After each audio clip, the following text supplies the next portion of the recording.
टुर के जाना, कोई लिफ्ट विफ्ट नहीं। ठीक है। तो मदीना शरीफ जाओगे, पहले मक्का पाक जाओगे? नहीं, मदीना भी जाएंगे, मक्का पाक उस तो बाद जाएंगे। उस तो बाद जनाब हज का साडा इरादा कुदरती बन गया कि असीं टुर के हज करनी। देहरादून पनाह जाना है।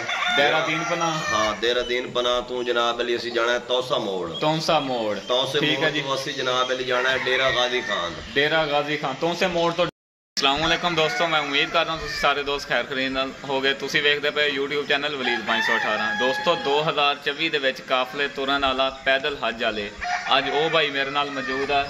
ਇਹ ਭਾਈ ਇਹਨਾਂ ਨੂੰ ਪੁੱਛਦੇ ਆ ਇਹ ਕਿੱਥੋਂ ਤੁਰੇ ਆ, ਕਿਦੋਂ ਇਹਨਾਂ ਨੇ 2024 ਦੇ ਕਿਹੜੇ ਮਹੀਨੇ 'ਚ ਜਾ ਕੇ ਇਹ ਮਦੀਨਾ ਸ਼ਰੀਫ ਦੀ ਧਰਤੀ ਤੇ ਪਹੁੰਚਣਗੇ ਜਾਂ ਮੱਕਾ ਪਾਕ ਪਹਿਲੇ ਪਹੁੰਚਣਾ ਇਹਨਾਂ ਨੇ, ਤੇ ਇਹਨਾਂ ਨੂੰ ਹੁਣ ਪੁੱਛਦੇ ਪਏ ਆ।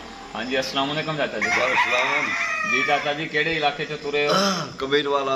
कबीर वाला जी। ते तुसीं किन्ने दिन हो गए तुहानूं तुरिया नूं? आज चौथा दिन है जी। चौथा दिन हो गया। ते तुसीं किदन तकरीबन किहड़े महीने जाके तुसीं मदीना शरीफ पहुंचोगे? साडा जनाब सफर है 10.5 महीने का। 10.5 महीने का। पहले मदीना शरीफ जाओगे, पहले मक्का पाक जाओगे? नहीं, मदीना भी जाएंगे, मक्का पाक उस तो बाद जाएंगे। उस तो बाद जनाब हज का साडा इरादा कुदरती बन गया कि असीं टुर के हज करनी है। अच्छा, माशाअल्लाह। जनाब अपना ये जेड़े हज है ना जी वड्डी जी जी, इंशाअल्लाह असीं 2024 में जाके ते मुकम्मल करांगे। उस तो बाद असीं हवाई जहाज से आवांगे।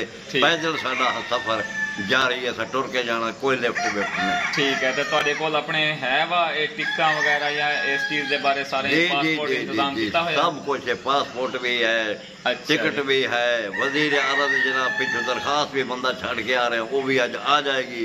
सानू कोई टेंशन नहीं, कोई प्रॉब्लम। ते तुसीं किन्ने भाई जानदे हो इत्थे जी? किन्ने बंदे जानदे हो इत्थों पैदल हज वास्ते?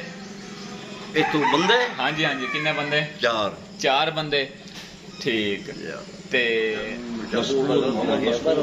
हाँ जी हाँ जी दोस्तों, कबीर वाले तो शकूर अहमद, मुहम्मद उस्मान, मुहम्मद इलियास, मुहम्मद असगर। हाँ जी भाई, तुहाडा की नाम है?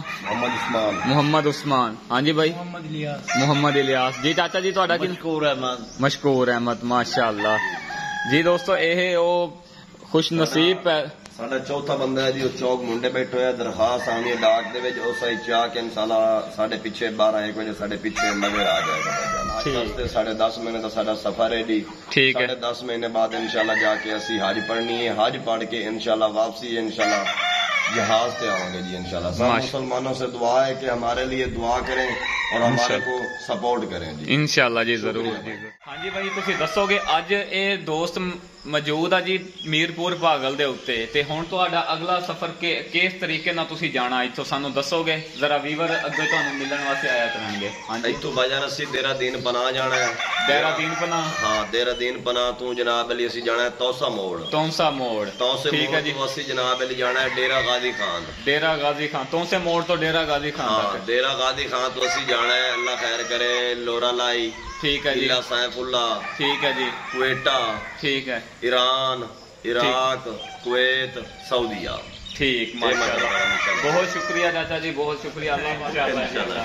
ठीक है जी, अस्सलाम वालेकुम।